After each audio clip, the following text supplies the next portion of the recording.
ഞണ്ട് ഇന്ന് റോസ്റ്റ് ചെയ്യാം. അതിനായി കുറച്ച് ഞണ്ട് കഴുകി വൃത്തിയാക്കി എടുത്തിട്ടുണ്ട്. അതിനുവേണ്ടി സവാള, ചുവന്നുള്ളി, തക്കാളി, ഇഞ്ചി, വെളുത്തുള്ളി, പച്ചമുളക്, മുളക് പൊടി, മല്ലിപ്പൊടി, ഗരം മസാലപ്പൊടി, കുരുമുളക് പൊടി, വലിയ ജീരകം പൊടിച്ചത് ഇത്രയും എടുത്തു വച്ചിട്ടുണ്ട്. അതിനായി നമുക്കൊരു കുക്കറിലേക്ക് സവാള വഴറ്റിയെടുക്കാം. സവാള വഴണ്ടി വരുമ്പോൾ നമുക്ക് ചുവന്നുള്ളിയും തക്കാളിയും ഇഞ്ചിയും വെളുത്തുള്ളിയും പച്ചമുളകും കൂടെ ചേർത്ത് കൊടുക്കാം.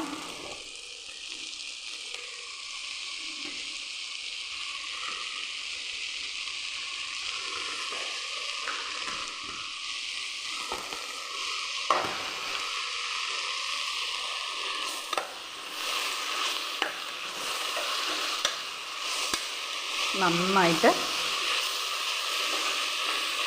അതുകൂടെ വഴറ്റിയൊന്ന് കിട്ടണം.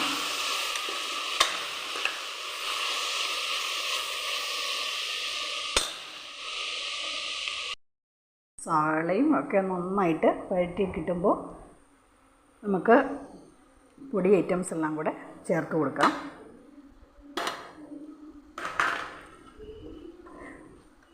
ഒന്ന് നന്നായിട്ട് ചൂടാവട്ടെ. നന്നായിട്ട് ചൂടായി കിട്ടിയിട്ടുണ്ട്. അതിലേക്ക് നമുക്ക് ഞണ്ട് ചേർത്ത് കൊടുക്കാം.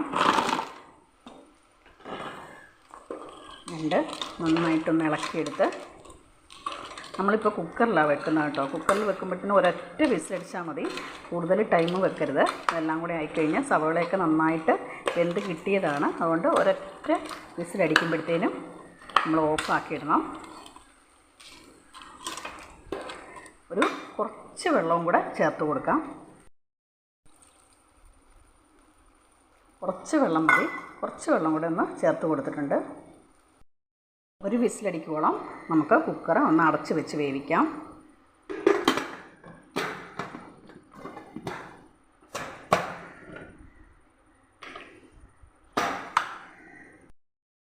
കറി നന്നായിട്ട് വെന്തിട്ടുണ്ട്.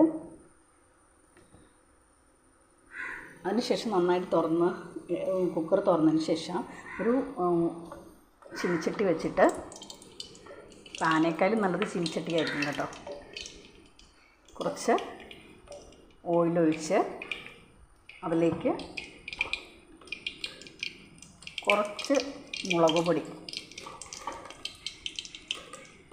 കാശ്മീരി ചില്ലി പൗഡർ ആണെങ്കിലും മതി കേട്ടോ. എരിവ് കൂടാതിരിക്കാൻ എല്ലാം ചേർത്തിരിക്കുന്നത് കൊണ്ട് നന്നായിട്ട് എരിവ് കാണും. അതുകൊണ്ട് കാശ്മീരി ചില്ലി പൗഡർ ആണെങ്കിലും അത് എണ്ണയിലേക്ക് ഇട്ട് ഒന്ന് കരിഞ്ഞു പോകരുത്, നന്നായിട്ട് മൂപ്പിക്കണം.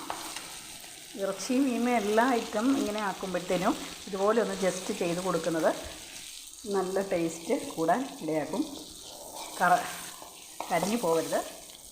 ഈ ഒരു കളറാവുമ്പോഴത്തേനും തീ കുറച്ചിട്ട് കറി നമുക്കിതിലേക്ക് ചേർത്ത് കൊടുക്കാം.